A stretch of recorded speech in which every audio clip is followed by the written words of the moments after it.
Hello students, how are you all? In today's video, I am going to discuss about metabolism of xenobiotics.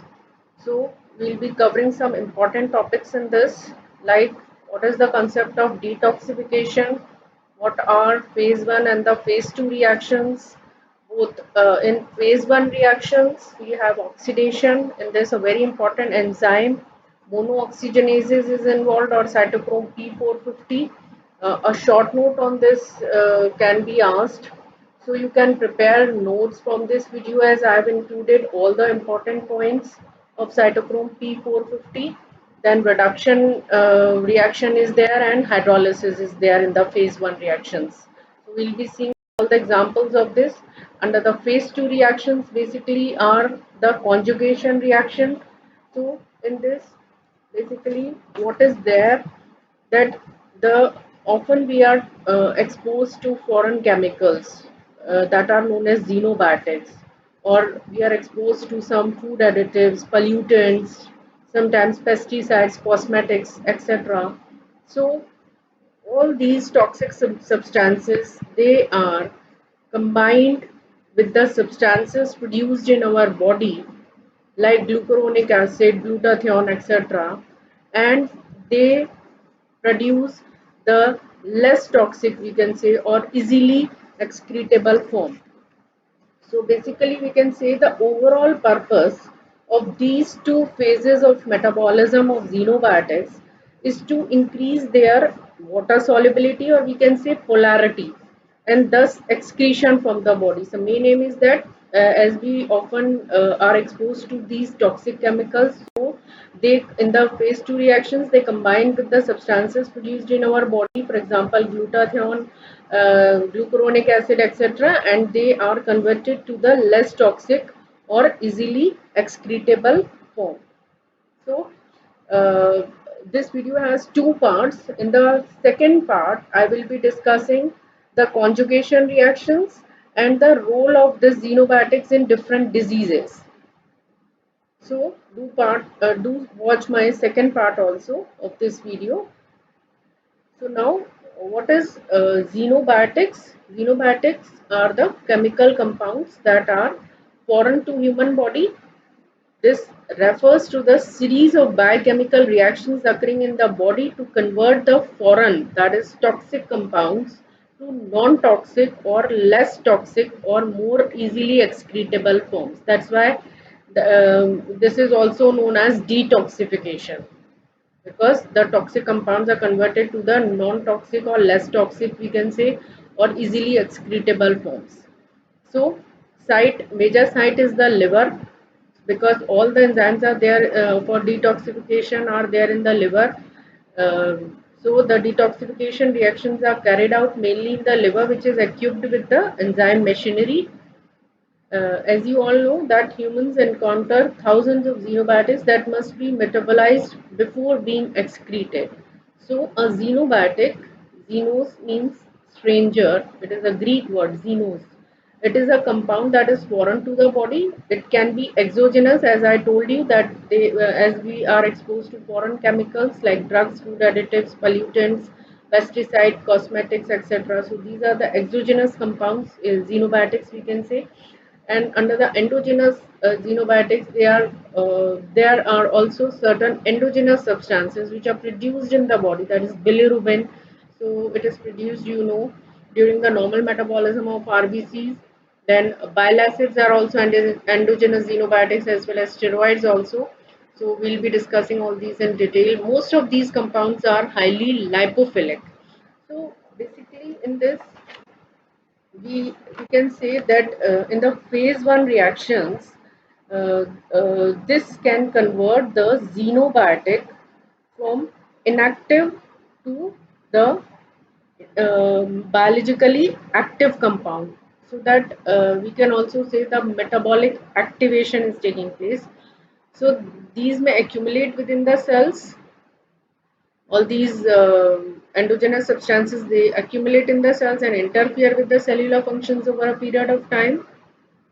So now the concept of biotransformation. So what happens in this, when drugs and other xenobiotic gain access to the human biological system, they undergo chemical alteration. So this process is known as biotransformation.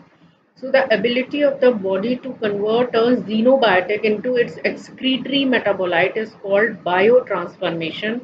This may lead to bioactivation or detoxification. That's why I was telling you that these are all these in the phase 1 reaction, the inactive phase 1 reaction converts the xenobiotic from inactive to biologically active compound. That's why bioactivation, or we can say metabolic activation or detoxification. So metabolism of xenobiotics does not always lead to detoxification, but sometimes results in conversion of a pro-carcinogen to carcinogen. So the term biotransformation of xenobiotics is preferred over detoxification of xenobiotics. That's why this term biotransformation of xenobiotics is preferred, because sometimes it happens that the some of the pro-carcinogens, they are converted to the carcinogens in this process. So, because the toxicity of the original xenobiotic is abolished, or we can say reduced, the process of biotransformation is sometimes also referred to as detoxification. This is the reason that we use this term. So, uh, be careful. Everywhere there are many related terms in this, like biotransformation, metabolism of xenobiotics, or detoxification. So biotransformation reactions are not limited to xenobiotics. Endogenous compounds like bilirubin and steroids are also undergo biotransformation reactions. Thus, biotransformation reactions are involved in metabolism of both xenobiotics and endobiotics. That is known as intoxication. This So the site of metabolism of xenobiotics, as I told you, the liver is the major site as it contains all the enzyme machinery for detoxifying these xenobiotics. So the tissues at the portal of entry into or exit from the body are important in the detoxification of xenobiotics, with liver being the major organ. So generally metabolites produced by the liver are relatively more water soluble and pass via blood to the kidney for excretion. Some of the metabolites may also be excreted via feces, bile, or the expired air. A small portion of the metabolite may also return to the intestine by enterohepatic circulation. So, a xenobiotic or its metabolite may also bind to a cellular macromolecule such as DNA, RNA, or a protein and may be retained in the tissues. The binding of a xenobiotic or its metabolite, however, can cause serious consequences such as mutations, etc. So, under the mechanism of detoxification, this is divided into two phases which may occur together or separately. So phase 1 reaction and the phase 2 reactions. So in phase 1, the major reactions involved are oxidation or hydroxylation. Second is reduction. Third is hydrolysis. So in this oxidation or hydroxylation, this is catalyzed mainly by the members of a class of enzymes referred to as monooxygenases or cytochrome P450. So this, as I was telling you, that this cytochrome P450 is important. OSPI can be asked on this, or a short answer question can be asked in the university exam on this cytochrome P450. Then this converting lipophilic to water soluble compounds. So in this, so this xenobiotic, xenobiotic in the phase 1 activation is taking place by different reactions, as I told you, hydroxylation, then reduction, and oxidation, etc. So reactive intermediate is formed. Then comes the phase 2 reaction, that is known as conjugation. So after this, the metabolite is converted into less toxic or easily excretable form. So basically the lipophilic metabolite is that is non-polar is converted to the water soluble or the polar moiety. So cytochrome P450 and its role in the oxidative metabolism of xenobiotics. So this is important, as I told you. A short note on this can be asked. So there are few points you can remember. You can make notes. Oxidation of xenobiotics is mainly dependent upon a special class of cytochromes collectively referred to as cytochrome P450. These are hemoproteins.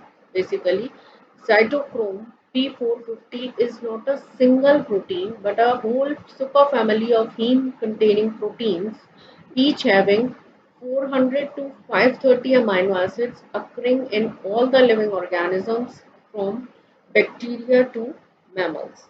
So the number 450 refers to the absorption peak. Basically, this 450 refers to the absorption peak as the enzyme when exposed to carbon monoxide CO exhibits a distinct peak at 450 nm. That's why it is known as cytochrome P450. So this cytochrome P450 oxidizes a variety of xenobiotics, particularly lipophilic compounds such as drugs, carcinogens, pesticides, petroleum products and pollutants into the water-soluble compound. All mammalian cells except mature RBCs and skeletal muscle cells contain cytochrome P450. So this is not present in RBCs and the skeletal. So this type of question can come in the NEET also. It is the chief enzyme system responsible for the metabolic clearance of the majority of drugs consumed by humans. So it is an inducible enzyme. Its synthesis is increased by administration of drugs, phenobarbital, etc. So all forms of cytochrome P450 are monooxygenases reactions requiring atmospheric oxygen and NADPH. So that is the enzyme utilizes one atom of oxygen to form water and the while the other atom of oxygen is used to form an oxidized derivative of the xenobiotic. So due to their dual function as well as dual fate of the oxygen, these metabolism that catalyze monooxygenases are also designated as mixed function oxidase. So due to this dual function, we can say of the oxygen as uh, one oxygen forms the water and other is forms the oxidized derivative of xenobiotics. So that's why it is designated also monooxygenases are also designated as the mixed function oxidase. So the addition of a hydroxyl group to the substrate makes the compound more polar. So basically, what is our purpose? Our purpose is to convert the lipophilic to the hydrophilic compound. As I told you previously in this slide, our purpose is to convert the lipophilic to the hydrophilic, that is water soluble polar compound. So this is our purpose because as I told you that overall purpose of the two phases of metabolism of xenobiotics is to increase the uh, this thing increase the water solubility, we can say, or polarity, and thus helps in the excretion from the body. So the ठीक है. Then several hundred types of cytochrome P450 are known, which occur as a membrane-bound proteins either in the microsomes, smooth ER, or in the inner mitochondrial membrane in most of the tissues, but liver contains it in the highest amount. So in addition to hydroxylation, cytochrome P450 is also involved in deamination, then desulfuration, epoxidation, and peroxygenation of the certain xenobiotics. So besides this hydroxylation, this is also participating cytochrome P450 is also involved in all these types of reactions of the xenobiotics. So oxidation reaction can aid the excretion of xenobiotics by two mechanisms: by increasing their water solubility or by inserting special functional groups that involve themselves in subsequent detoxification steps. These reactions are often catalyzed by a special group of enzymes known as cytochrome P450 or monooxygenases. A large number of foreign substances are detoxified by oxidation. These include alcohols, aldehydes, amines, aromatic hydrocarbons, and sulfur compounds. So, first of all, alcohols, aliphatic and aromatic alcohols undergo oxidation to form the corresponding acids. So, few examples you should know of these oxidations and all, reduction and this thing. Methanol to formic acid. Ethanol after oxidation is converted into this acetic acid, then benzyl alcohol to the benzoic acid.